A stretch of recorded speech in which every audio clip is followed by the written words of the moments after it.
Muito bem, pessoal. Vamos então para a nossa última aula, tá? Vamos tratar primeiro aí de questões de química. Eu selecionei aqui 8 questões de química, de assuntos diversos, né? Assuntos que sobraram aí, né, ao final desse curso, depois da gente já ter selecionado muitas outras questões, né? Então, nas aulas anteriores, a gente deu um enfoque, né, em alguns temas, né? Eletroquímica, termoquímica, estequiometria, né? Ecologia, zoologia, botânica, né? E agora tem uns temas mais gerais aí, tá? Bom, essa questão aqui, ela é do Enem 2022, primeira aplicação, né? E questão simples, simples, simples, porém, usou uma representação, tá? Que não é de ensino médio, não é de ensino médio, tá? Então, eu fiquei chateado, certo? Porque é uma questão fácil, mas usou uma representação que não é do ensino médio, é uma representação de faculdade, tá? De faculdade. E aí estraga tudo, né? Aí estraga tudo. Uma questão fácil vira uma questão difícil, né? A biomassa celulósica, quer dizer, a celulose, pode ser utilizada para a produção de etanol de segunda geração. Entretanto, é necessário que os polissacarídeos, celulose no caso, né, sejam convertidos em monossacarídeos e disacarídeos, processo que pode ser conduzido em meio ácido, conforme mostra o esquema, né? O processo é conduzido em meio ácido, conforme mostra o esquema. Então, nós temos aqui um pedaço da molécula de celulose, tá? Né? Isso aqui é uma glicose, né? Isso aqui é outra glicose. Elas estão naquela conformação, né? Parecendo cadeira, né? Aquela conformação parecendo cadeira, porque forma um ciclo, né? De 6 átomos, parecido com o ciclo hexano. Então, isso aqui são duas glicoses ligadas aqui, né? Uma ligada na outra, tem um oxigênio que participa aqui da ligação, tal, tal. Tá? E o problema está aqui, ó, nessa representação.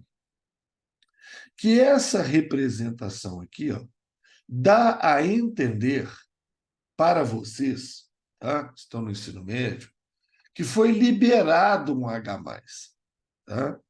Né? Essa setinha dá esse entendimento. Olha, saiu um H+ ali em cima. E não é nada disso, é exatamente o contrário. Tá? Tá entrando um H+, certo? Ué, Ramon, mas então a setinha que tem que estar para baixo. Sim, né? Mas só que essa setinha quer dizer outra coisa. Que esse par de elétrons em cima do oxigênio, tá vendo? Esse tem 2 pares de elétrons sobrando, né? Que não participam de ligação. Esse par de elétrons está sendo doado para o H+. Tá certo? Quer dizer, o H+ está entrando aqui, ó, fazendo uma ligação com esse par de elétrons. Tá vendo aqui, ó? Ó, aí ela ligou com o oxigênio, tá vendo? Esse H vai ligar com o oxigênio. Olha aqui embaixo, ó. O H ligou com o oxigênio. Então, essa representação é que foi perigosa, tá? Porque você não percebe aqui que o H+ está entrando no processo. Você acha que ele está saindo. E ele está saindo, ele está entrando. Mas essa representação é uma representação que a gente usa na faculdade. Tá? A doação do par de elétrons para o H+. Aí ligou aqui, certo? Tal, quebrou a molécula, né? Tal, formou aí as glicoses no final, né? Então é um processo onde vai quebrar aqui a molécula, formar glicose no final, e aí sim vai liberar H+ no final. Aí vai liberar H+ no final, certo? Vai liberar o H+ no final, tá? Então, eu não gostei foi dessa representação. Eu acho que se eles tivessem feito, né, colocando que o H+ estava entrando, para vocês ficaria mais fácil. Mas dessa forma ficou uma representação muito acadêmica. Tá? Aí ele vem e pergunta: nessa conversão de polissacarídeos, então que eu pego a celulose, introduzo um H+, depois introduzo uma água, quebra e forma glicose, nessa conversão de polissacarídeos, qual que é a função do íon H+? Qual que é a função do íon H+? Aí, gente, é um negócio que já apareceu aí umas 3, 4, 5 vezes em prova do Enem. Inclusive, nós já fizemos questão sobre isso. Olha aqui, ó. O H+ está entrando, a reação está acontecendo e o H+ está saindo ao final, né? Quando uma substância faz isso, ela participa no início, faz a reação acontecer e sai no final. Qual que é a ação dela? Vocês lembram? O que ela está fazendo aí no processo? Vocês lembram o que ela está fazendo? Ela está atuando como catalisador. Ela está atuando como catalisador. O catalisador está presente no início, participa do processo da reação, mas ele sai no final prontinho para ser utilizado de novo. Então, o H+ é um catalisador nessa reação. Por isso que ele fala que a reação é conduzida em meio ácido. A reação é conduzida em meio ácido, quer dizer, na presença de H+, como catalisador. Tá? Então, nessa conversão, qual que é a função do H+? Catalisador. O que é catalisador? Dissolver reagente? Não. Deslocar equilíbrio? Não. Aumentar a velocidade? Sim. Aumentar a velocidade. Catalisadores aumentam velocidade. Tá? Mudar a constante de equilíbrio? Não. Formar ligação de hidrogênio com polissacarídeo? Não. Ele forma ligação covalente aqui, ó. Ele forma ligação covalente, né? Ligação de hidrogênio, não. Ele forma uma ligação aqui, depois quebra, tal, certo? Não é ligação de hidrogênio, não. Então, ele está atuando como catalisador. E catalisador aumenta a velocidade da reação química. Tá? Resposta letra C. Outra resposta que podia ter sido colocada, né? Diminuir a energia de ativação. Né? Diminuir a energia de ativação. Porque o catalisador faz isso, você sabe, né? Diminui a energia de ativação e, com isso, aumenta a velocidade da reação química. Perfeito? Então, ele está agindo como catalisador. Tá? Agora, a forma como foi representada aqui pegou pesado, certo? Agora, dava para anular algumas coisas. Por exemplo, onde está falando de equilíbrio, está fora, porque equilíbrio é para reações reversíveis. E essa reação aqui não está dando cara que é reversível, não. Então, onde está falando de equilíbrio aqui, ó, podia cortar fora, tá? Podia cortar fora. H+ não é solvente. H+ não é solvente de nada, tá? Então, letra C é a resposta, letra E, você poderia pensar, o hidrogênio forma ligação de hidrogênio. Mas ele não está formando, não. Ele está formando uma ligação covalente aqui, ó, tá? O problema é que o jeito que está representado, você está achando que ele está saindo, você se enrola tudo, tá? Dava para eliminar alguma coisinha, certo? O biodiesel é um combustível alternativo ao diesel de petróleo, que tem sido produzido em grande escala no Brasil a partir da transesterificação do óleo de soja em meio alcalino. Tá? Transesterificação. Opa, transesterificação do óleo de soja em meio alcalino. Básico. Né? Em meio básico. Visando reduzir a competição com a indústria alimentícia, os óleos de fritura estão entre as matérias-primas alternativas que têm sido consideradas. Tá? Então, é o seguinte, em vez de pegar o óleo de soja novo, tá? Que é importante para a indústria alimentícia, pega o óleo de fritura, aquele óleo que já foi usado. Aí não prejudica a indústria alimentícia, né? Porque se você for usar o óleo de soja para produzir o biodiesel, você vai competir com a indústria alimentícia. Você está querendo óleo de soja, a indústria alimentícia também, dá problema. Então você usa o óleo de fritura, né? O óleo já usado. Né? Estão entre as matérias-primas alternativas que têm sido consideradas. Porém, seu uso no processo tradicional é dificultada por causa da acidez de Bronsted. que é acidez de Bronsted? Tá? Tem aparecido no Enem, tá? Teorias de ácidos e bases. Tá? Então, ácidos, né? Existe uma definição de ácidos, que é a definição de Arrhenius, certo? Que fala que o ácido libera H+. Tá? Existe a definição de Bronsted,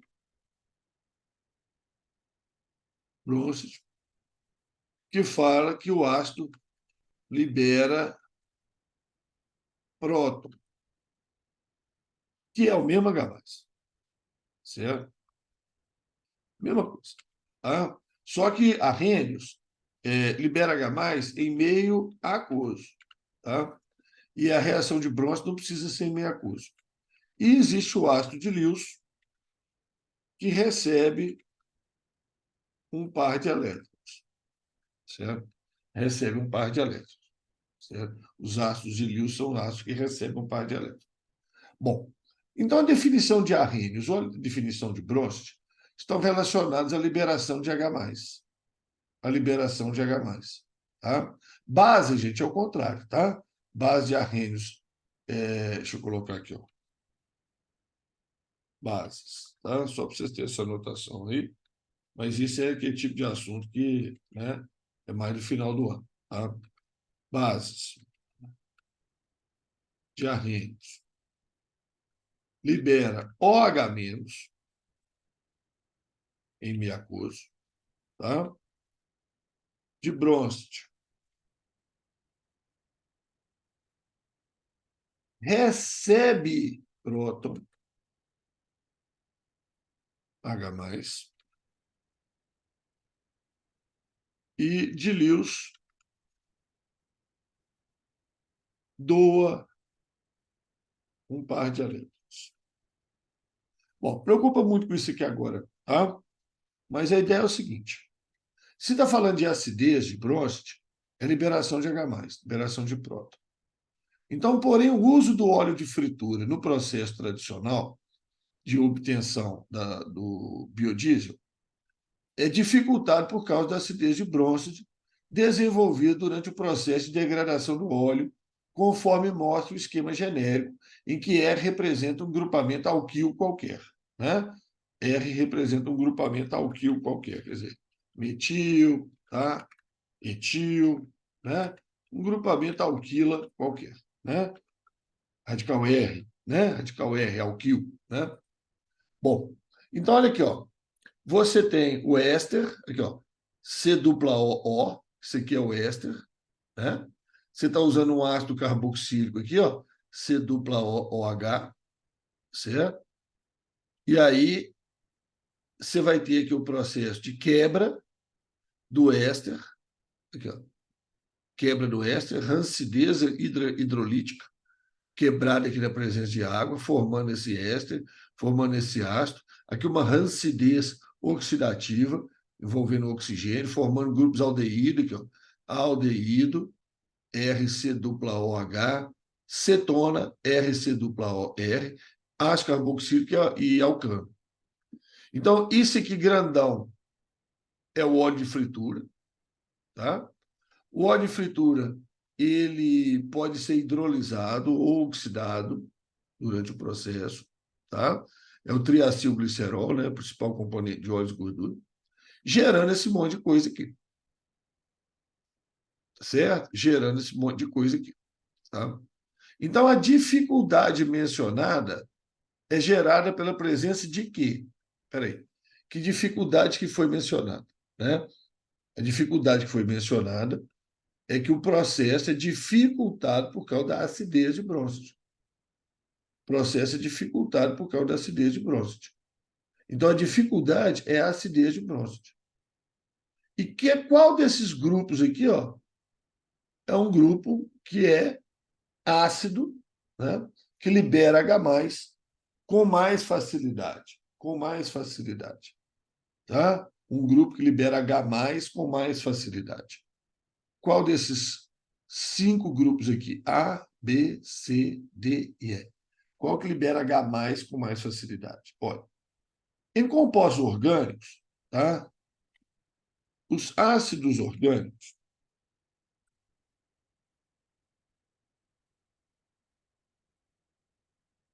tradicionalmente, são quatro. Tá? Álcool, que é mais fraco que fenol, que é mais fraco que ácido carboxílico. Então, os ácidos orgânicos é isso. Tá? O álcool é ácido, o álcool tem comportamento ácido, mas ele é mais fraco que o fenol. E fenol é mais fraco que o ácido carboxílico. Então, por exemplo, ó, alcano está fora. Cetona está fora. Aldeído está fora. Aqui nós temos um grupo álcool, tá? Mas aqui nós temos um grupo que C-O-H, ácido carboxílico.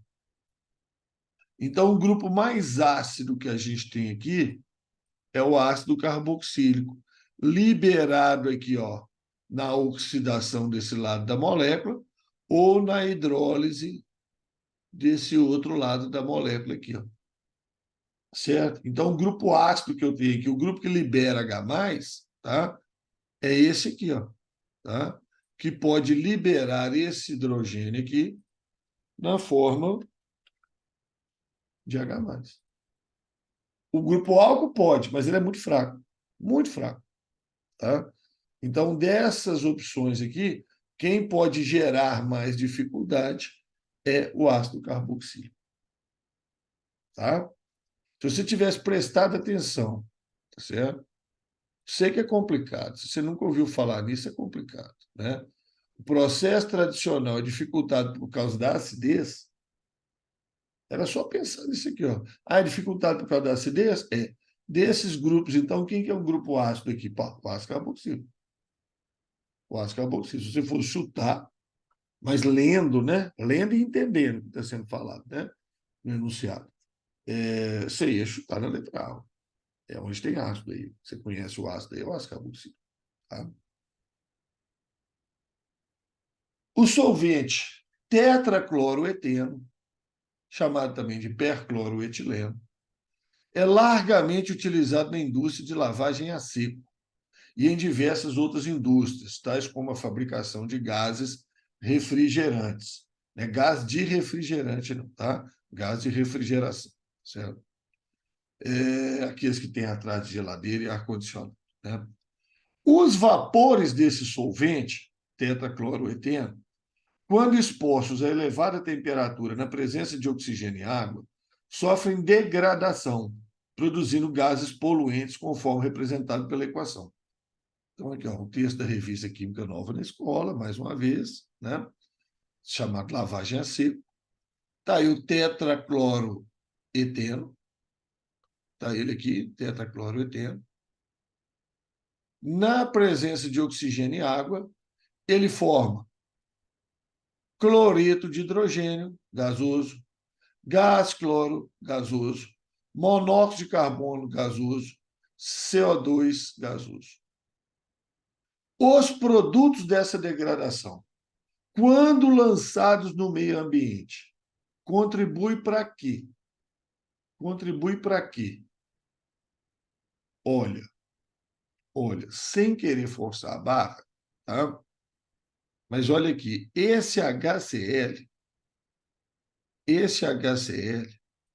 lançado no meio ambiente, tá? HCl, cloreto de hidrogênio, se dissolver em água, forma ácido clorídrico. O CO2 lançado no ambiente, se reagir com a água, tá? Se reagir com a água, forma o ácido carbônico.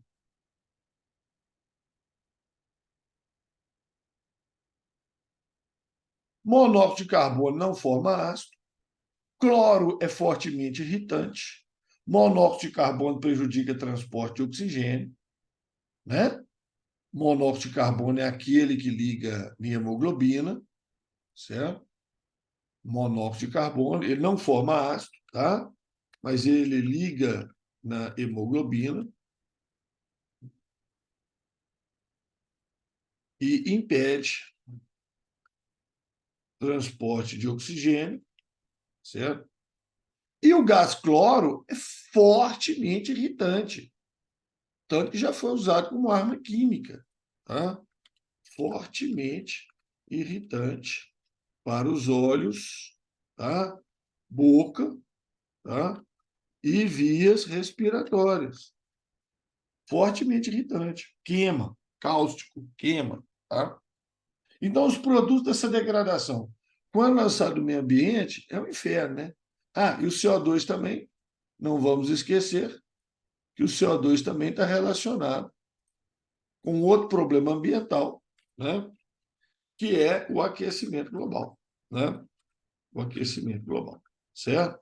Então, aí, esses produtos todos são complicados, tá?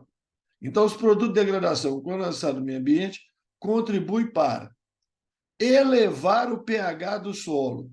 Não, só. Elevar não, né? Se tem ácidos aí no meio, ácido clorídrico, ácido carbônico, não eleva pH, não, abaixa pH, certo? Formação de chuva ácida. Ok. O ácido carbônico pode estar presente na chuva ácida e o ácido clorídrico também. Ramon, mas eu nunca vi falar de chuva ácida com ácido clorídrico. Pois é, eu também não, certo? Mas se essa indústria libera o gás HCl na atmosfera, ele pode chover, ele pode descer na forma de ácido clorídrico, sim. É porque normalmente, quando a gente fala de chuva ácida, a gente fala mais do ácido carbônico, do ácido sulfúrico, do ácido nitro, né? Os ácidos do nitrogênio e do enxofre, tá? Mas pode gerar chuva ácida, sim, tá? Essa aqui pode. Eutrofização de mananciais. Não. Eutrofização, você sabe da biologia, eutrofização é quando você tem fosfato e nitrato. Fosfato e nitrato, né? Contaminando os rios, as lagoas, os mananciais de água doce, né? Nitrato e fosfato. Então não tem nada de nitrato e fosfato aí. Elevação dos níveis de ozônio na atmosfera. Não, tem nada que ninguém aqui tem nada a ver com ozônio. Ninguém tem nada a ver com ozônio aqui, não. Tá? Que falou de gás de refrigeração lá em cima, o pessoal já lembra de ozônio. Formação de óxidos de enxofre na atmosfera. Nem tem enxofre aqui nessa história. Nem tem enxofre aqui nessa história. Tá? Então é chuva ácida mesmo. É chuva ácida mesmo. Beleza? Então você está vendo, misturou química, pegou a eutrofização aqui da biologia. E, claro, química ambiental, né? Química ambiental. Vocês sabem que química ambiental vai aparecer aí questões, umas duas pelo menos aí na prova do Enem, tá? Química ambiental está sendo moda, tá? Belezinha, gente? Belezinha? Analisar com calma, paciência, tá? Substâncias que estão envolvidas aí, certo? Uma antiga forma de produzir um dos constituintes de argamassa é tipo cimento, né? É o aquecimento a altas temperaturas de materiais componentes dos sambaquis. O que é um sambaqui, meu Deus do céu? Sambaqui é um sítio arqueológico onde são encontrados restos de moluscos, conchas, conchas, tá? Conchas de moluscos, conchas. Então, o povo que vivia originalmente aqui no Brasil, né?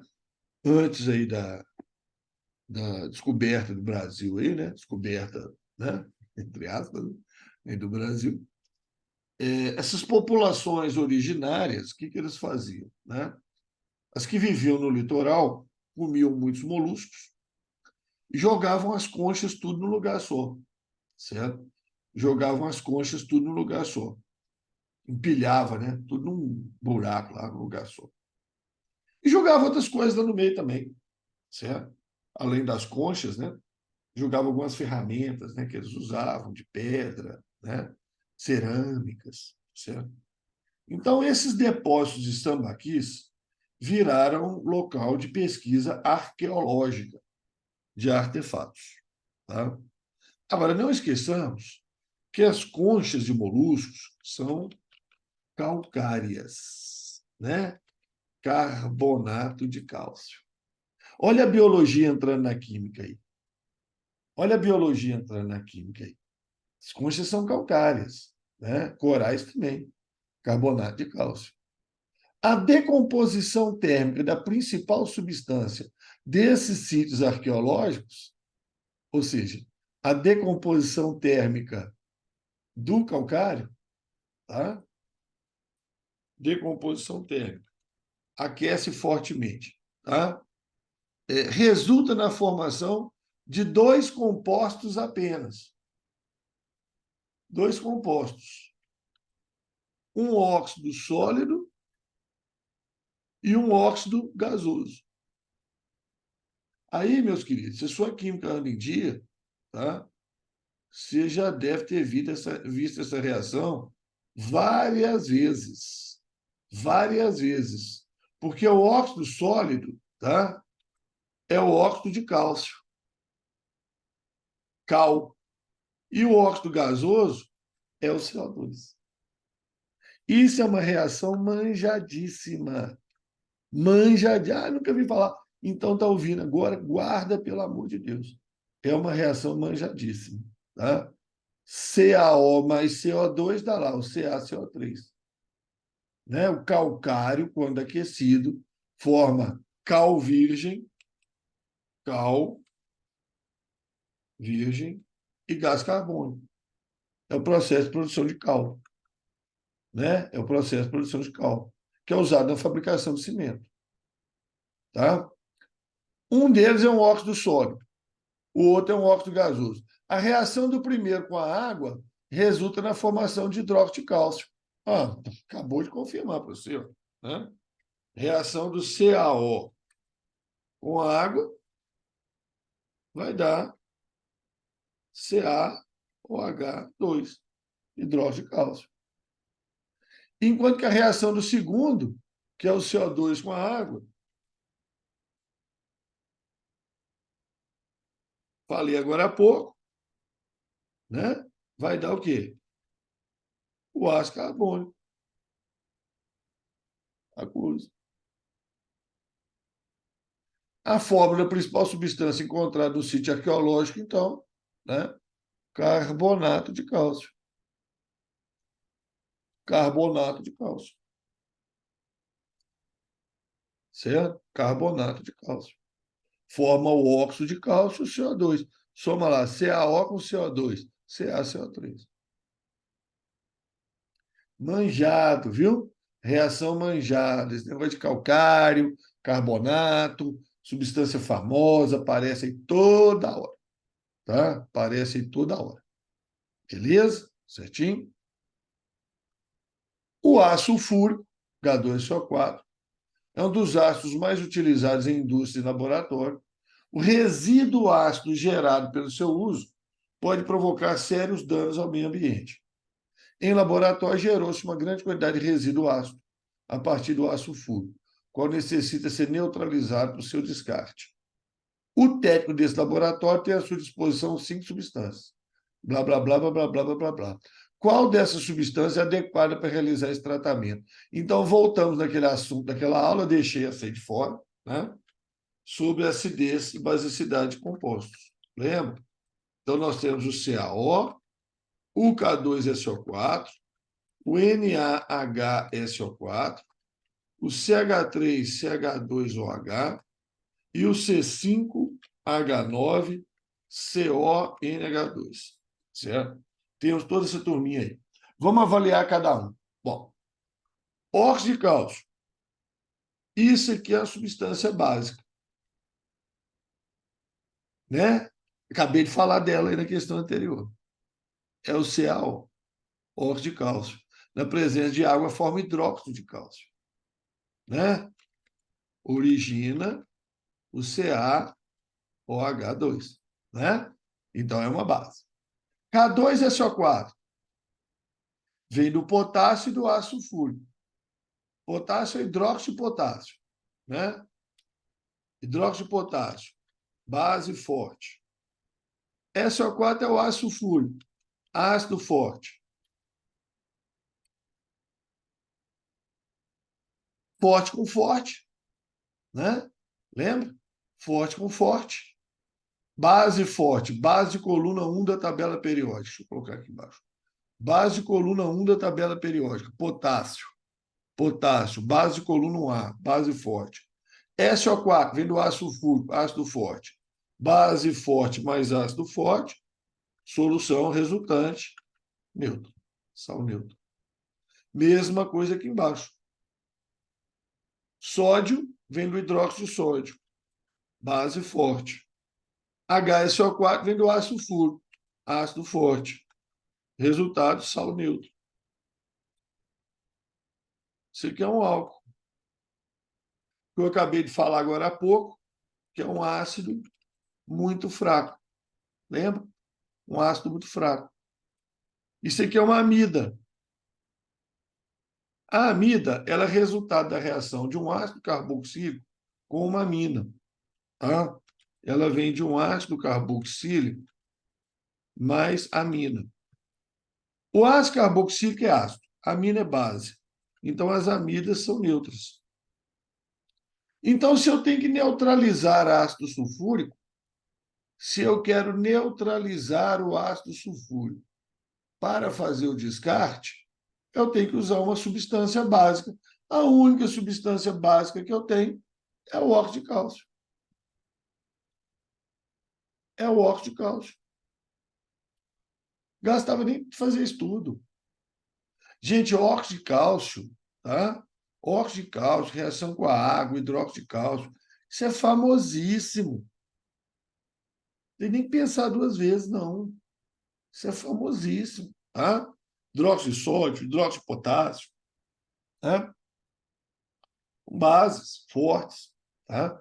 Então, se eu tenho que neutralizar um ácido, vou usar uma coisa que seja básica, uma base forte, óxido de cálcio, por exemplo. O resto não dá, ó. Neutro, neutro, neutro e ácido. Beleza?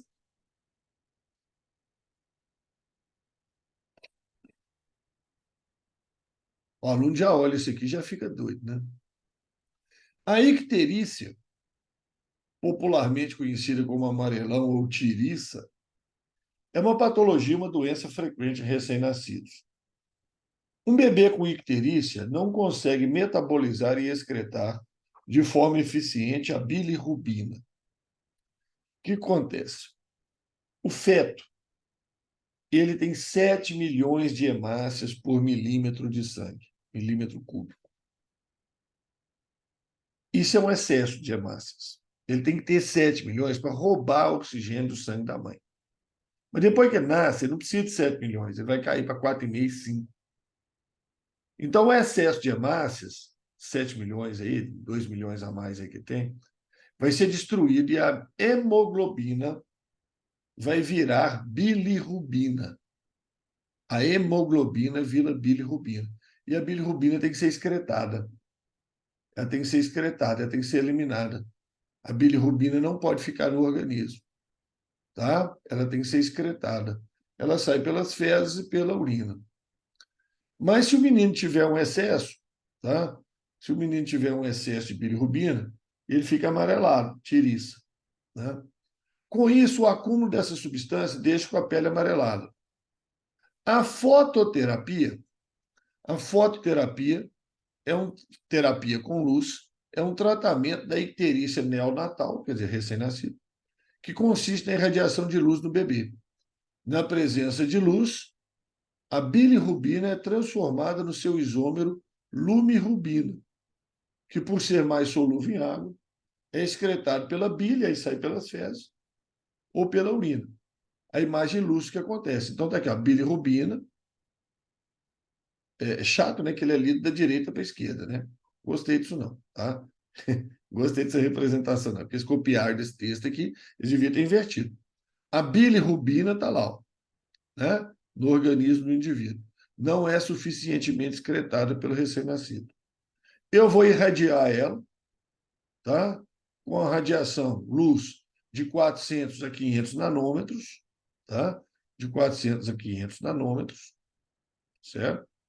E aí a bilirrubina transforma em lobirrubina, que é seu isômero, forma isomérica. Forma isomérica, é seu isômero. Então, na fototerapia, a luz provoca a conversão da bilirrubina em qual isômero dele? Isômero óptico, isômero de função, isômero de cadeia, isômero de posição, isômero geométrico. Poxa, vamos comparar as duas fórmulas, tá? Vamos comparar bilirrubina. O que mudou? Ah, Ramon, mudou esse pedaço aqui, ó. Mudou esse pedaço aqui. Tá vendo? Mudou esse pedaço, tá? E o que mudou nesse pedaço? Apareceu o carbono assimétrico, carbono quiral, isômero cis-trans, geométrico? Não. Mudou a estrutura da cadeia carbônica. Na bilirrubina, essa região era uma cadeia aberta, essa região era uma cadeia aberta, tá? Na lumirrubina, essa mesma região é uma cadeia fechada. Então, mudou a estrutura da cadeia. Então, é uma isomeria plana de cadeia. Isomeria plana de cadeia. Certinho? Certinho? Isomeria plana de cadeia. Ramon do céu! Isomeria é um trem tão bobo, Ramon. Isomeria plana de cadeia é um trem tão bobo. Pois é. Olha como é que os caras complicam o negócio bobo. Tá? Conta uma história de todo tamanho lá em cima. Põe um diagrama invertido. Né? Em vez de colocar o da direita transformando na esquerda, põe o da esquerda transformando na direita, põe o da direita transformando na esquerda. Chatura, né? Mas, na verdade, molécula enorme, um caial de uma molécula. Mas, na verdade, na hora que você repara com bastante atenção, o que está mudando é apenas aquela região de cadeia aberta, que virou uma região de cadeia fechada. Então, trata-se de isomeria de cadeia. Beleza? Entendeu? Entendeu? Não pode assustar. Não pode assustar. Para não assustar, quanto mais exercício você faz, mais confiança você ganha. Tá? Não é uma questão difícil, não. É só se observar que ó, mudou essa região. Cadeia aberta, cadeia fechada, isomeria de cadeia. Continua sendo uma região de hidrocarboneto, tá vendo? Continua sendo uma região de hidrocarboneto, não mudou função, não mudou posição de grupo, fechou a cadeia. Tá? Isomeria de cadeia. Isomeria de cadeia. O termo atenuação natural é usado para descrever a remediação passiva do solo e envolve a ocorrência de alguns processos de origem natural. Natural. Atenuação natural. Remediação. Consertar passivamente. O próprio ambiente vai consertar o problema. Uma remediação ativa é quando eu tenho que agir. Uma remediação ativa. Ah, vou ter que jogar uma substância lá tal. Não, essa remediação é passiva, é natural. O próprio ambiente vai resolver o problema, tá? Então, alguns desses processos destroem fisicamente os contaminantes. Destrói o contaminante. Então, você imagina, tem um contaminante no ambiente, tá? Petróleo, por exemplo, um processo natural destrói o petróleo. Ou transfere o contaminante de um local para outro e retém ele lá. Aprisiona esse contaminante. tá? Tipo o carvão ativado, por exemplo, faz, né? Então, considere 5 propostas em estudos para descontaminar um solo, todas caracterizadas com uma atenuação natural. Bom, tem um erro conceitual aí, né? Se a atenuação é natural, você não tem proposta, né? Ela acontece naturalmente. Tá certo? Você fazer atenuação. Se você tem propostas para descontaminar, você vai agir. Se você vai agir, não é atenuação natural. Certo? Não é natural. Tá? Você está agindo, né? Não é natural. Certo? Bom, tirando essa controvérsia do enunciado, né? Esse, essa ambiguidade que ele se colocou, né? Olha as propostas. Proposta número 1, diluir. Imagina que o solo está contaminado com ácido. Ah, vou jogar água. Vou jogar água que eu vou diluir esse ácido, pronto, não vai ter efeito nisso. Vou adsorver. Adsorver. Ah, jogar lá um carvão ativado. Lembra que o carvão ativado se liga no poluente. Adsorve. Adsorve, com D. Né? Ele prende ali o poluente. Tá? Dispersão. Né? Então, dispersão pode ser até com vento. Tem um determinado poluente lá, faço ventar naquela região, ou deixo ventar naquela região, dispersa, espalha, acaba diluindo também. Volatização. Ah, vou esquentar, ele vai passar para o estado gasoso e vai embora. Imagina um solo contaminado com gasolina. Esquenta o solo, a gasolina passa para o estado gasoso e vai embora. Resolveu o problema do solo, né? Da atmosfera, não. Biodegradação. Põe um ser vivo lá para degradar essa substância, como é o caso lá do petróleo, que eu falei, que joga as bactérias, que come o petróleo, etc, etc. Né? Então, os seres vivos podem fazer biodegradação.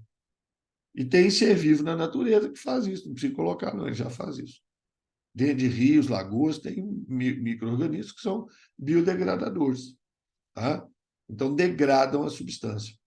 Então, qual dessas propostas apresenta a vantagem de destruir o contaminante? Qual que destrói o contaminante? Ó, aqui dilui, mas o contaminante continua. Aqui prende, aqui espalha, aqui evapora. Agora aqui degrada. Aqui degrada, aqui destrói. Gente, questão de português, né? Poxa. Tá? Quem é que destrói o contaminante aí? A degradação. Degradação. Sabe qual é o problema? O problema é que, às vezes, você nunca ouviu falar de atenuação natural, nunca ouviu falar de remediação passiva. Tá? E aí se assusta. Não tem que assustar. Não tem que assustar. Certo? Você tem que ler o texto, entender o que está querendo dizer. Primeiro, ele está te apresentando o que é uma remediação passiva.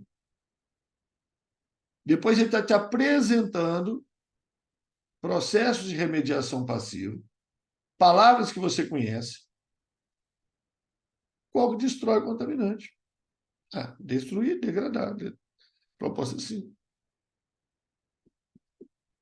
Não pode assustar com questão desse tipo, gente. Não pode. Não pode assustar com questão desse tipo. Fácil.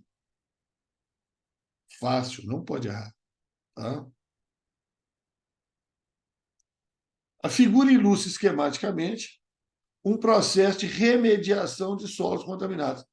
Aliás, gente, essa questão aqui, 2022-1, essa aqui também é 2022-1, viu? Eu que não marquei aqui. Mas ela é 2022-1 também. Aqui é sobre remediação. Agora fiquei na dúvida, tá? Fiquei na dúvida. Depois vocês conferem, tá? Estou na dúvida se é 2022-1. Tenho quase certeza. Tenho quase certeza, tá? Tenho quase certeza. Se não é 2022, não é 2. Tenho quase certeza. Mas não estou lembrando de cabeça, esqueci de marcar, então deixa. Mas aqui, ó, aqui é remediação passiva. De novo, vem a remediação aqui, ó. Figura ilustra esquematicamente um processo de remediação de solos contaminados com tricloroeteno. solos contaminados com tricloroeteno. Ramon, tricloroeteno, né? Aqui você tinha o tetracloroeteno. Aqui você tinha o tetracloroeteno. Agora aqui veio o tricloroeteno. Solos contaminados com tricloroeteno. Tá? TCE, um agente desengraxante, né? Remoção de graxas. Então, o esquema ilustra a remediação de solos contaminados com tricloroeteno. Em razão do vazamento de tanques de estocagem ou de manejo inapropriado de resíduos industriais, se encontra presente em águas subterrâneas, nas quais forma uma fase líquida densa, não aquosa, que se deposita no fundo do aquífero. Ela fica no fundo do aquífero, depositada lá no fundo do aquífero. Está aqui, ó. Está ele depositado aqui no fundo do aquífero. TCE, tá? Tricloroeteno, depositado aí no fundo do aquífero. Isso aqui é um aquífero, tem um poço, tá vendo? Um poço aqui, né? Vazou o TCE, ele veio para o fundo do aquífero. Ele veio para o fundo do aquífero. É fase líquida densa não aquosa. Aqui, ó, fase líquida densa não aquosa. Tá tudo desenhadinho aqui. Essa tecnologia de descontaminação emprega o íon persulfato. Aí você vem lá com um caminhãozinho, certo? Você vem lá com um caminhãozinho, ó, joga o íon persulfato no aquífero. Joga o íon persulfato no aquífero. A doideira, você vê. Né? Então, uma descontaminação usando o persulfato no aquífero, que é convertido no radical SO4- radical livre. Você sabe que radical livre é extremamente reativo. Né? Esse pontinho do lado aqui é o elétron desemparelhado dele, altamente reativo. É convertido no radical sulfato, né? Por minerais que contêm ferro. Tá? Minerais que contêm ferro. O esquema representa de forma simplificada o mecanismo de ação sobre o TCE e a formação dos produtos de degradação. Então, esse aqui, ó, caminhãozinho injetou persulfato, que transforma nesse radical, que ataca o TCE, o tricloroetileno, né? Tricloroeteno. Transformando ele nisso aqui, transformando nisso aqui, transformando naquilo ali, transformando em CO2, água e Cl-. Então, tá vendo? Ó? Peguei o poluente aqui, ó, esse composto orgânico poluente, transformei no final CO2, água e Cl-. O que aconteceu? O que aconteceu? Esse procedimento de remediação baseia-se em reações de, olha bem, coloquei 2 oxigênio, oxidação. Coloquei mais 2 oxigênio, oxidação. Tá? Quebrei. O carbono ficou com 2 oxigênios, tirei os hidrogênios todos. Tirei os hidrogênios todos. Oxidação. Gente, oxidação, igual combustão, você sabe que termina com CO2 e água. CO2 e água. Eu estou saindo de um composto orgânico e está virando CO2 e água. E o Cl menos que ele tinha, né? Então, eu estou queimando ele. Né? Só que não é com fogo, é com um processo de oxidação. Um processo de oxidação. Ganhando oxigênio, quebrando, virando CO2 e água. Então, o TCE foi oxidado. Agora, toda vez que alguém é oxidado, você sabe que alguém é reduzido. Não está mostrando aí, mas esse íon sofre redução durante o processo. Né? Não está mostrando aí, mas ele sofre redução. Tá? Então, procedimento baseia-se em reações de oxirredução. Oxirredução. E foi entrando oxigênio, entrando oxigênio, entrando oxigênio, formou CO2 e água. Oxirredução. Não tem substituição de nada aí, não tem precipitado nenhum, pelo contrário, peguei o que estava no fundo e solubilizei, tá? Virou água, CO2, Cl-. Não tem desidratação de nada aí, não, tá? Isso aqui nem tinha água para ser hidratado, nem tinha HIO nesse composto. H tinha, O não, né? E não é neutralização também, não. Então, isso é uma oxirredução. Ramon do céu, mas eu não consigo perceber essas coisas, Pois é isso que você tem que chamar, você ver atenção. Quando você fala de oxidação, combustão, né? Está formando CO2 e água, entrando oxigênio, você tem que perceber que está acontecendo isso aí. É uma coisa fácil, é uma coisa manjada. Você tem que botar na sua cabeça, tenho que lembrar de olhar, né? Se está entrando oxigênio, se está formando CO2 e água, né? Porque isso é combustão, é oxidação, né? Então você tem que botar na sua cabeça, né? Lembrar de olhar, né? Se não está entrando oxigênio, se não está formando CO2 e água, se não está parecido com uma combustão, né? Então é isso que você tem que botar na sua cabecinha. Então tá aí, essas aí de química, né? Aí, ó, duas questões falando de remediação, misturando com as ideias de biologia, né? Química ambiental, né?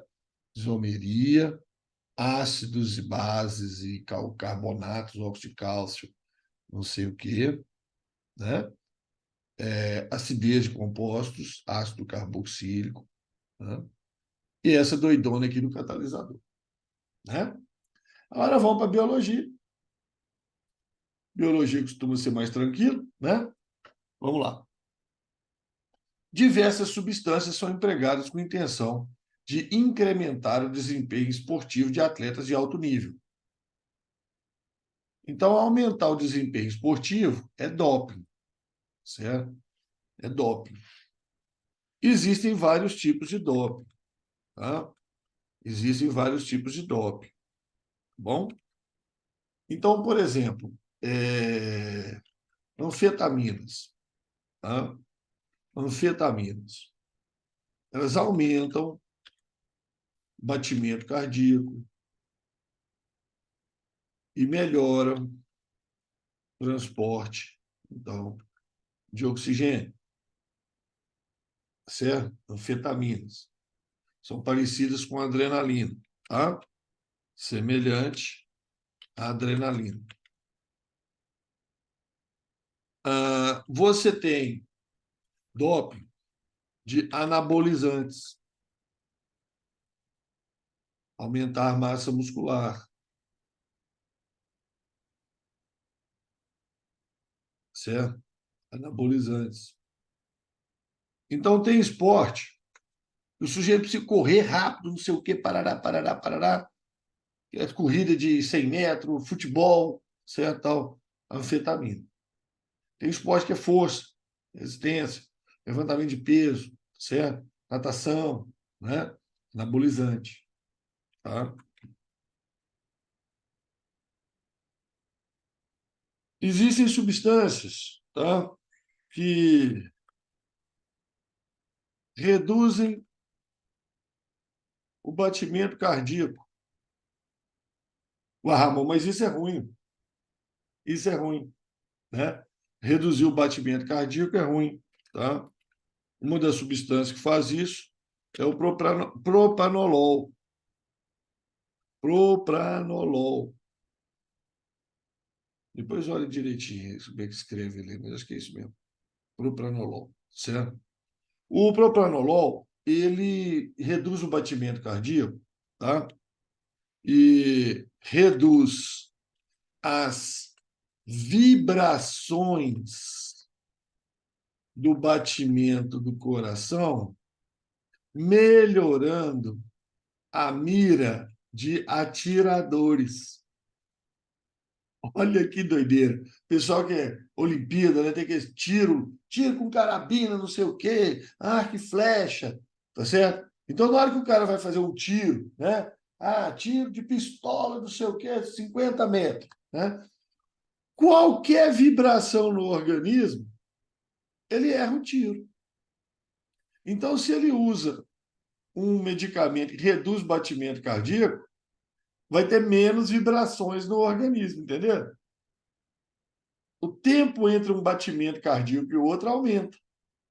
E aí ele tem mais chance de atirar no momento que o coração não está batendo, né? Ele aumenta a distância entre dois batimentos. Aí ele vibra menos, se vibra menos, ele tem mais chance de acertar o alvo, tá? Então tem esses tipos de doping, certo? A questão fala do doping sanguíneo pela utilização da EPO, eritropoetina. Eritropoetina. Poetina.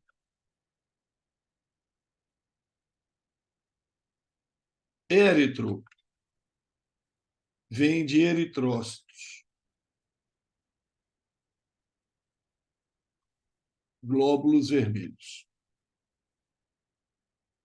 Poiese, formação.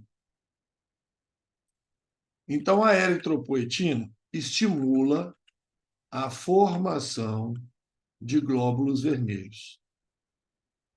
Estimula a formação de glóbulos vermelhos. Tá? Então, a eritropoetina é um hormônio, ele é produzido pelo fígado e pelo rim, certo? E ele estimula a formação de glóbulos vermelhos. Tá? Então, o hormônio produzido pelos rins e fígado, sua principal ação é regular o processo de eritropoiese. Eritropoiese, formação de eritrócitos, formação de glóbulos vermelhos. Seu uso administrado intravenoso, em quantidades superiores às presentes naturalmente no organismo, permite que o indivíduo aumente sua capacidade de realização de exercício físico, porque ele vai ter mais hemácia. Hemácia transporta oxigênio. O transporte de oxigênio dele vai ser mais eficiente. Tá? Esse tipo de doping está diretamente relacionado ao aumento da taxa de transporte de oxigênio pelo sangue. Tá? Não é frequência cardíaca, capacidade pulmonar, que a anfetamina faz, não é aumento de massa muscular do indivíduo, que o anabolizante faz. Tá? É aumento de glóbulos vermelhos, tá? Aumento de glóbulos vermelhos, aumento do transporte de oxigênio pelo sangue. Tá? Então, EPO, eritropoetina, eritropoiese. Poiese, formação de eritroglóbulos vermelhos, glóbulos eritrócitos, certo? Bom, é claro que tem um outro tipo de doping, né? É claro que tem um outro tipo de doping, certo? Por outras drogas que prejudicam o desempenho esportivo, né, gente? Aí entra a maconha, certo? Entra a cocaína, certo? Entra a heroína, tá? Entra a LSD, certo? Então, é doping, né? O sujeito pode ser pego lá no exame antidoping e pegar cocaína. Agora, a cocaína não vai dar uma melhora no desenvolvimento, de desempenho esportivo do sujeito. Porque as ações dela no organismo, de uma maneira geral, são muito prejudiciais. Ah, mas a cocaína, o cara fica. Eu sei, né? O cara usa cocaína, cara fortão, nervosão, bravão, mas isso passa rápido, tá certo? Isso passa rápido. E depois vem um rebote, vem uma depressão, né? Certo? Uma depressão. Então é doping, certo? O cara vai parar lá no meio do jogo de futebol e vai cheirar cocaína. Ah, peraí, seu juiz, dá uma cheirada aqui. Mas não, né? Não existe isso, certo? Não existe isso. Então, esse doping dessas drogas, né? Acontece de vez em quando alguns jogadores aí, não só de futebol, vôlei, já aconteceram casos famosos aqui no Brasil, são pegos nesse exame antidoping. Aí o pessoal vai e defende, né? Porque isso aí não melhora o desempenho esportivo, né? Não tem defesa, gente. Para mim, não tem defesa. Tá? O atleta, o esportista, ele é um exemplo. Tá? Ele é um exemplo, especialmente para os jovens e tudo, etc. Tá? Não pode, né, usar esse tipo de, de substância. Ninguém pode, mas eles são exemplo, cara. Não pode. Tá? Não pode, é uma coisa muito ruim, certo? Em termos de sociedade, é uma coisa muito ruim. Acho que vocês me entendem, né? Imagina um ídolo qualquer aí do esporte, né? Ah, pô, foi pego no antidoping aí com cocaína e sai todo mundo defendendo o cara que pode cheirar cocaína. Ele pode? Por que que ele pode? Por que ele pode e o outro pobre coitado não pode? Certo? Então, nenhum pode, tá? É ruim para o organismo. é prejudicial ao organismo, tem um monte de consequências. Tem um monte de consequências. Então, o cara tem que ter a visão social, né, da, da importância dele como exemplo. Como exemplo. O cara não pode fazer isso. Tá? Se fizer, está errado. Né? Se fizer, está erradíssimo. Tá? Tem um filme que eu gosto muito. Tá? É um filme, talvez vocês mais jovens vão achar que é um filme um pouco arrastado, tá? O meio dele, vocês vão achar o meio dele um pouco arrastado. O início é muito interessante, o final é maravilhoso, certo? Eu acho, eu particularmente acho, certo? Mas talvez o meio vocês achem um pouco arrastado. Ele aborda essa temática de uso e abuso de drogas, tá? Especialmente do álcool, tá? Especialmente do álcool, certo? Tem aí nessas plataformas aí de streaming aí, tal, Netflix, não sei o que, não sei o que. O Voo, tá? Com o Denzel Washington, tá? Denzel, né? Nosso amigo Denzel, tá? É, assistam, assistam. É drama, tá? Já vou avisando que é drama. Assistam. É uma atuação fantástica do Denzel, certo? O cara é foda, certo? E assistam o Voo, tá? Depois me conta o que vocês acharam. Meditem a respeito da mensagem ao final, tá? Os últimos 15 minutos do filme ali é coisa de outro mundo. Eu acho fantástico. Um dos melhores filmes que eu já assisti. Minha filha briga comigo pra caramba que eu assisto ele várias vezes. Já assisti, já devo ter assistido esse filme já umas 10 vezes. A minha filha também assistiu Titanic 100 vezes, pô, né? Então não pode reclamar muito, não. Mas eu assisto esse filme com muita frequência. Eu acho que a mensagem que ele nos traz no final é muito interessante, tá?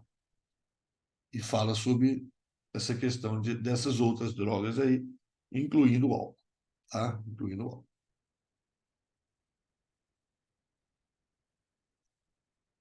Em 2002, foi publicado um artigo científico que relacionava alterações na produção de hormônios sexuais de sapos machos, alterações na produção de hormônios sexuais de sapos machos expostos à atrazina, que é um herbicida. Então, você aplica o herbicida lá na plantação, isso vai parar lá dentro do rio, né? Vai parar lá dentro do rio, e o sapo, coitado, é exposto, então, à atrazina, e ela provoca, então, alterações de desenvolvimento anômalo de suas características sexuais primárias e secundárias, tá? Então, características sexuais primárias é o aparelho reprodutor, características secundárias, né, é a vocalização, massa muscular, essas coisas, né? Igual na gente também, né? A vocalização, a voz, massa muscular, tal, né? Barba, sapo não tem barba, né? Mas provoca alterações. Entre os animais sujeitos à contaminação, observaram um caso de hermafroditismo. Opa, ele é macho. Se ele é macho e virou hermafrodita, ele teve uma feminilização e desmasculinização da laringe, que altera o som que ele produz, a vocalização dele. Igual a gente também, né? Os hormônios sexuais interferem na vocalização. O estudo em questão comparou a concentração de um hormônio específico no sangue dos machos expostos ao agrotóxico, com a de outros machos e fêmeas que não foram controles. Os resultados podem ser vistos na figura, tá? Os resultados podem ser vistos na figura. Então, aqui, ó, macho controle não foi exposto, não foi exposto à atrazina. Esse hormônio está na concentração de 4 nanogramas por mililitro. Fêmeas controle, tem pouco. A fêmea tem pouco. Então, é um hormônio de macho mesmo. É um hormônio de macho. Então, o sapo macho tem 4 nanogramas. Agora, quando ele é exposto à atrazina, ele vai ter menos hormônio que a fêmea, tá vendo? Ele vai para meio nanograma, tá? Então, com base na informação do texto, qual o hormônio que está presente nesse sapo macho? A fêmea quase não tem, certo? E diminui no sapo macho exposto à atrazina, né? Ué, o hormônio masculino. Estrogênio? Não, estrogênio é feminino. Feromônio? Não, feromônio é outra coisa, tá? Hormônio do crescimento? Não, hormônio do crescimento. Macho tem, fêmea tem, certo? Hormônio folículo estimulante? Macho tem, fêmea tem, tá? É a testosterona, claro. É a testosterona. Testosterona que é responsável pelas características sexuais primárias e secundárias. O aparecimento do aparelho reprodutor masculino e as alterações de musculatura, voz, no nosso caso, barba, tal, né? Essas coisas, tá? Então, testosterona, tranquilo, tá certo? Olha lá o texto, o trabalho lá, ó, né? Sapos desmasculinizados e hermafroditas, após exposição ao herbicida atrazina, né, em doses relevantes aí, ecologicamente relevantes, certo? Beleza? É meio aquele negócio, meio hormônio, meio metodologia científica, né? Gráficozinhos assim e tal, tá? Ah, você sabe o que significa esse tracinho aqui em cima? Esse tracinho aqui em cima, esse tracinho aqui em cima. Você sabe o que significa? Isso é um negócio que vocês estudam na estatística, que é o desvio padrão, certo? Desvio padrão. 4 mais 1,5 menos 1,5. Os resultados dos machos estudados estão entre 2,5 e 5,5, com a média em 4. Tá? Aqui ó, é o tiquinho para cima, o tiquinho para baixo. Então, isso aqui é a marcação aqui do desvio padrão, da variância, né, que tem nos grupos. Isso aí vocês estudam na estatística. Né?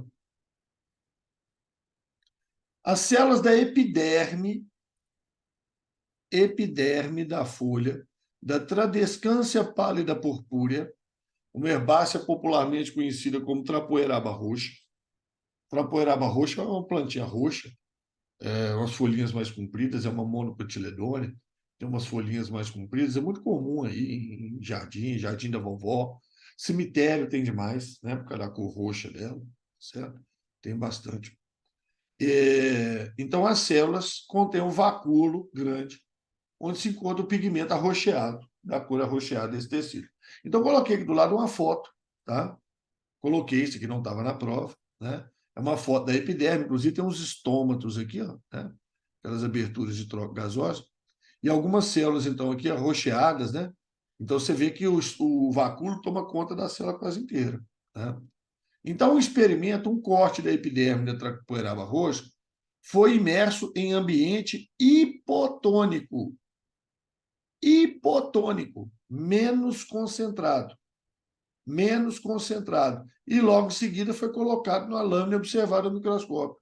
Espera aí, ambiente hipotônico. Hipotônico. Menos concentrado do que as células, né? Menos concentrado do que as células. Ué, se o ambiente está menos concentrado, vai entrar água dentro das células. Por osmose, né, gente? Por osmose. A água vai do meio menos concentrado para o mais concentrado, né? Então, a célula é o meio mais concentrado, né? A célula é o meio hipertônico. Então, vai entrar água no vacúolo. O vacúolo vai encher. O vacúolo vai enchendo, enchendo, enchendo. Ah, e a célula estoura. Não, estourar não estoura, não, né? Porque tem uma parede que não deixa isso acontecer. Mas que vai enchendo, a água vai enchendo, certo? Então, durante a observação desse quadro, foi possível identificar acúmulo do solvente, sim. Com fragmentação da organela. Fragmentação, não. Rompimento da membrana, não. Aumento do vacúolo, com diluição do pigmento no seu interior. Beleza. Vai entrar água, o vacúolo vai crescendo e vai diluindo o pigmento dentro dele. o vacúolo vai ficando mais claro. O vacúolo vai ficando mais claro. Isso é facilmente visível no microscópio. Quebra na parede celular, não tem nada disso. Murchamento da célula, não. Murchamento da célula seria o contrário, se fosse no meio hipertônico. E não expulsa o pigmento também, não. Expulsa a água. O pigmento fica lá dentro. Vai ficando mais escuro. Tá certo? Questão de osmose, simplesinha, tranquila, manjada, né? Vácuo de reserva de célula vegetal, coisa que a gente sempre fala aí nas aulas aí de célula, né? De citologia, membrana, osmose e tal. Certo? Tranquila, tranquila questão. Prebióticos, aliás, desculpa, probióticos. Existem prebióticos e probióticos. Tá? Já falo da diferença deles aqui. Probióticos são micro-organismos vivos utilizados na promoção da saúde. Probióticos, uma vez que ajudam na reposição da microbiota intestinal, antigamente chamada flora intestinal. Né? No entanto, recomendações médicas indicam que probióticos de origem bacteriana não devem ser consumidos ao mesmo tempo que antibióticos, sendo necessário o intervalo entre ingestão de um e outro. Então, deixa eu explicar isso melhor aqui. Exemplo de probióticos, tá? Lactobacilos, do iogurte, coalhada, leite fermentado, marca mais famosa Yakult, né? Esses lactobacilos liberam várias substâncias no seu organismo, tá? Que melhoram o desenvolvimento da microbiota útil para o intestino e também estimula o sistema imunológico. Probióticos. Probióticos. Tá? Então, são bactérias. Tem outros também, tá? Não é só bactéria, não. Mas são bactérias, como essas bactérias do iogurte, coalhada, Yakult e outros produtos, tá? Que vão liberar substâncias no seu intestino e isso vai ser útil para você. Tá? Vai manter a sua flora intestinal, sua microbiota saudável. Você precisa de uma microbiota saudável. Tá? A microbiota produz vitamina B12, produz vitamina K. Isso é muito útil. Tá? E também estimula o seu sistema imunológico. Certo? Agora, pré-bióticos são substâncias que vão ser transformadas em substâncias úteis em seu organismo. Tá? Aí é pré-biótico. Então, por exemplo, a vitamina D que você toma, tá? E que vai na sua pele transformar na vitamina D ativa, né? Porque a vitamina D que está lá no ovo, no leite, ela não está pronta ainda. Ela é uma provitamina. Né? O caroteno é uma provitamina A. Eles não estão prontos ainda, mas você precisa tomar eles, porque eles vão se transformar em substâncias úteis no seu organismo, na vitamina D ou na vitamina A. Então, é um pré-biótico, tá? É um pré-biótico, diferente. Então, aqui fala o seguinte, probiótico é legal, micro-organismos, usado na promoção de saúde, ajuda a reposição da microbiota intestinal e tal. No entanto, médicos indicam que probiótico de origem bacteriana não deve ser consumido junto com antibiótico. Claro que não, ué. Claro que não. Porque antibiótico mata a bactéria. Você vai consumir uma bactéria, lactobacilo, e junto um antibiótico. Ué, matou a bactéria. Tá? Então, o consumo dos dois ao mesmo tempo, bactéria com antibiótico, não vai dar certo. Ah, porque vai obstruir o intestino, anular o efeito de antibiótico? Não. Intoxicar, desorganizar o sistema imunológico? Não. Vai reduzir a densidade dessas bactérias simbióticas, dessas bactérias que estão te ajudando. Ué. Vai reduzir a densidade, o número de bactérias por metro lá de intestino.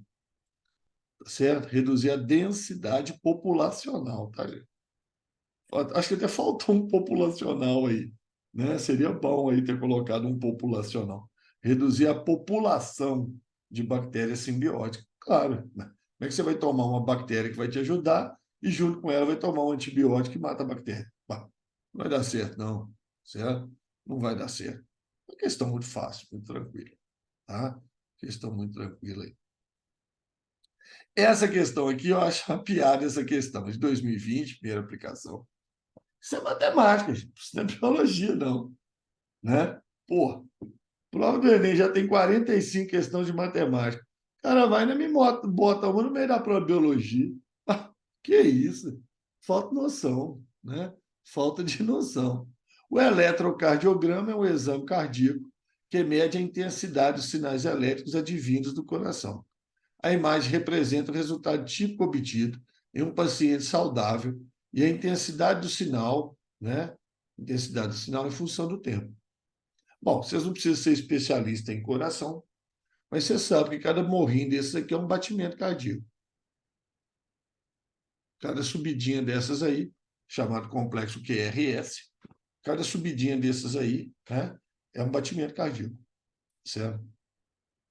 Cada quadradinho desse são 0,2 segundos. Aqui, ó. 0,2. Se o cara não viu isso aqui, dançou. 0,2 segundos. Então, ó, 0,2, 0,2, 0,2, 0,2, 0,2 dá 1 segundo. Então, esse retângulo aqui, esse quadrado aqui, ó, é 1 segundo. É 1 segundo. E aí, num segundo, tem quantos batimentos? Num segundo, tem quantos batimentos? 1. Ah, mas tem 2, no começo e no final. Não, você não pode contar assim, não. Se você contar assim, você lascou, certo?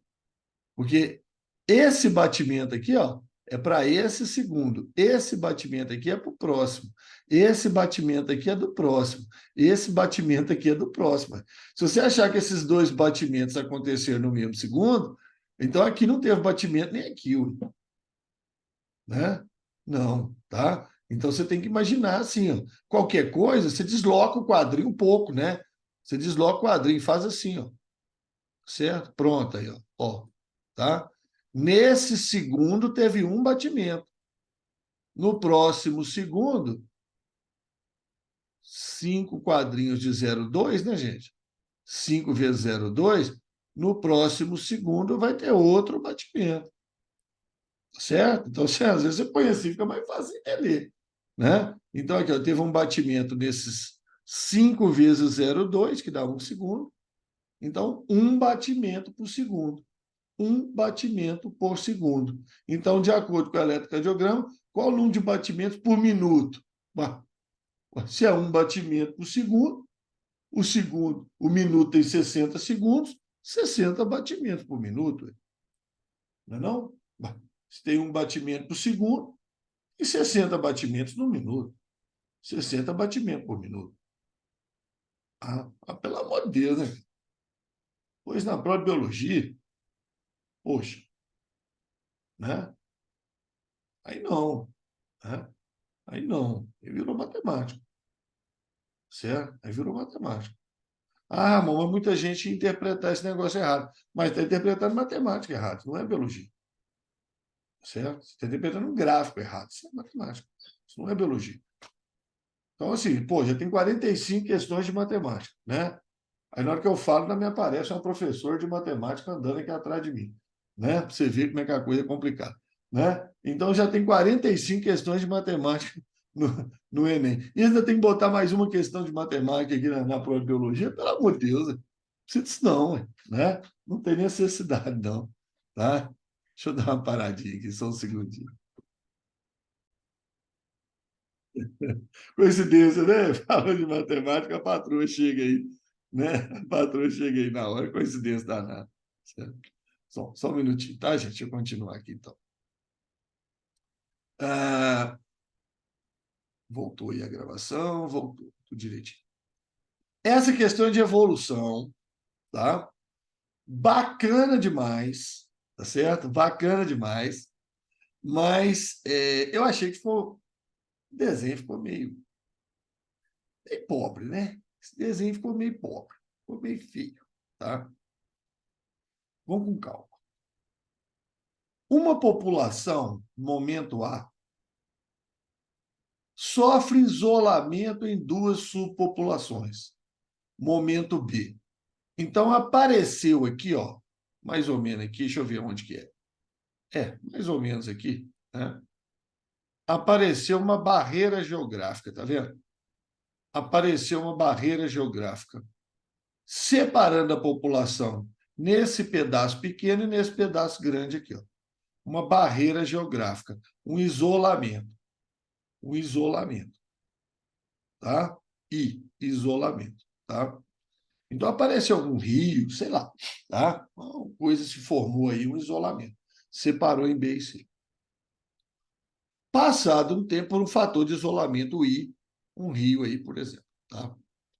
Passado um tempo, essas subpopulações apresentam características de fenótipos e genótipos que se distinguem. Momento C. Então, essa população que foi ficando mais escura, essa aqui continuou mais clara, certo? E elas foram diferenciando, representado na figura pelas tonalidades de cor. Gente, estamos falando de quê? Estamos falando de quê?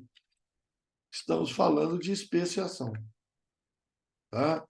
Com isolamento geográfico, tá certo? Especiação com isolamento geográfico. A especiação com isolamento geográfico tem uma primeira etapa, tá certo? Uma primeira etapa, que é a raciação, formação de subespécies, ou raças geográficas, e depois tem a segunda etapa, que é a especiação propriamente dita, tá? Formação de novas espécies, onde ocorre, então, o isolamento reprodutivo. O isolamento reprodutivo. Então, aqui, ó, teve o isolamento geográfico, tá? Dividiu em duas. Foi diferenciando, certo? Aí chegou uma hora que desapareceu o fator I. Desapareceu o fator I. Então, agora C e D se comunicam. C e D se comunicam. Então, aqui que ficou feio o desenho. Tá? Que ele quis dizer o seguinte: tem duas maneiras, C e D não, desculpa. Esse fragmento menor e o fragmento maior se comunicam. Desapareceu a barreira, tá? Agora estão em contato de novo. Não tem a barreira mais, tá? Então, ele quis dizer que o fragmento menor, que estava isolado do maior, agora pode acontecer duas coisas.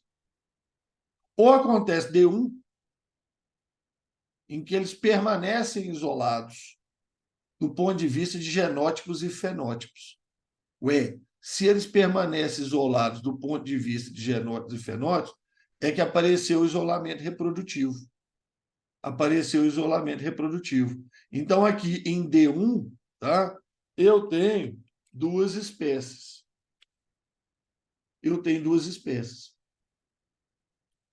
Então, quando sumiu o isolamento reprodutivo, eles já eram espécies diferentes. Então, aqui, ó, sumiu após a etapa 2. Sumiu após ter formado o isolamento reprodutivo. A barreira geográfica, né? O isolamento sumiu após a etapa 2. Agora, aqui não. Aqui o isolamento sumiu antes da etapa 2. Então, não tinha formado novas espécies ainda. Então, elas cruzaram entre si e misturaram. Misturaram genes de novo. Então, aqui tem uma espécie. Aqui tem uma espécie. Entenderam? Captaram a ideia? Conseguiram captar a ideia? Tá? Agora ficou feio, né? Ficou bem feio o desenho. A representação indica que no momento D, aí tem D1 e tem D2. Na situação D1, ocorre um novo fator de isolamento geográfico. Não, teve nada de novo fator de isolamento geográfico. O isolamento geográfico sumiu aqui, depois de C, certo? Posterior desaparecimento, fator de isolamento I, certo? Então, desapareceu o isolamento I aqui, não apareceu outro. Em D1 tem uma única população. Não, tem duas. Tem duas espécies. Tem duas espécies são duas populações. Ecologia, duas espécies, duas populações. Em D1 ocorre duas populações separadas por isolamento reprodutivo, correto? Em D1, duas populações, ou seja, duas espécies. Né? População é o conjunto de vida da mesma espécie. Né? Duas populações são duas espécies. Separadas, isolamento reprodutivo. O isolamento geográfico sumiu, mas agora formou o isolamento reprodutivo. Eles não cruzam mais entre si. Ficarão tão diferentes que não cruzam mais entre si. Em D2 tem duas populações, não, uma só. Com característica fenotipo distinta, nada, misturou tudo. Em D2 foram preservadas as mesmas características da população A. Claro que não, a população A estava representada em branco, é uma característica, que está representada em cinza é outra característica. Ele falou lá em cima, né, que as cores, as tonalidades de cor, representam as características. Né? As tonalidades de cor representam as características. Né? Então, D2 tem uma característica, A tem outra, cor diferente. Então, letra C. Tá? Letra C, bonitinho, uma questão de especiação bacana, porém o desenho é muito feio.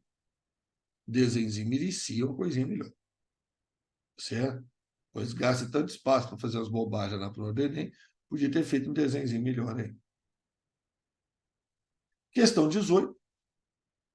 Agora deixei para o final aqui duas questões de doença, tá? Facinhas, tranquilas. Devido à sua ampla incidência aos seus efeitos debilitantes, a malária é a doença que mais contribui para a população, sofrimento da população humana mundial, certo? E também na região amazônica, certo? Além de reduzir os esforços das pessoas para desenvolver seus recursos econômicos, interessante isso, né? Interessante esse texto, né? A pessoa doente, gente, já não pode trabalhar, né? Ah, tá, mas ela conseguiu a licença lá do INSS, tá. Mas e se ele é um trabalhador sem carteira assinada, né? Um trabalhador autônomo, né? E está de malária e não pode trabalhar? Pô, deixou de ganhar dinheiro. Complicado, né? Então, desenvolver seu recurso econômico, sua capacidade produtiva, melhorar suas condições de vida, tá? Então, a doença tem aspectos também sobre a economia, sabemos muito bem disso. Prejudica a saúde da população, o desenvolvimento socioeconômico da região, certo? Mas é aquele negócio, né, gente? Melhor é viver, né? Melhor é viver, né? Certo? Ah, vou trabalhar, eu posso morrer, mas eu vou trabalhar. Não, não é bem assim, não. Né? Vamos com calma. Em primeiro lugar, valorização da vida, né? Bom, então tá, malária é isso aí. Essa doença constitui um sério problema socioeconômico para a região, porque provoca, né? Alterações neurológicas com crise epiléptica, não, tem nada disso não. Diarreias agudas explosivas, não, tá doido? Febres constantes e intermitentes, de tempos em tempos, né? Intermitentes, associados à fadiga, dor de cabeça, que afasta o doente de suas atividades. Ué. Malária, acessos febris periódicos, intermitentes. Vem, desaparece, vem, desaparece, vem, desaparece. Imunossupressão, não, tem nada disso. Infecção viral, tá doido, tem nada de vírus, não, é protozoário. Protozoário, tem nada disso. Tá? Então, a malária, febres constantes, acessos febris periódicos. Fadiga, dor de cabeça, claro, né, gente? Afasta doentes das atividades, tem um prejuízo socioeconômico. Beleza? Facinho, a questão de malária. O pessoal ama malária, doença de Chagas, hein? Amam. Pode perguntar qualquer doença, tá? Mas amam malária e doença de Chagas. De acordo com a Organização Mundial de Saúde, a filariose. Filariose, Ramon, o que é isso? Elefantíase. Elefantíase, tá? elefantíase igual filariose, tá? E a outra doença aí, leishmaniose, tá? Elefantíase causada por um verme transmitido por picada de mosquito. Leishmaniose causada por um protozoário transmitido por picada de mosquito. Ah, e lembra esse ano aí, ó, quem vai fazer as particulares aí, tá? Quem vai fazer as particulares aí no final do ano, com muita certeza, vai aparecer questão sobre febre maculosa, tá? Principalmente os vestibulares de medicina aí, tá? Ciências médicas, Atenas, UniBH, tá certo? Vai aparecer, tá? Relacionado ao carrapato, né?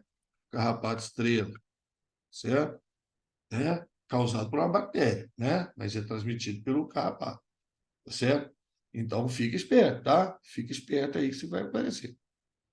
Então, filariose e leishmaniose, de acordo com a Organização Mundial de Saúde, são consideradas doenças tropicais, infecciosas, constituem uma preocupação para a saúde pública, por ser alto índice de mortalidade a elas associado.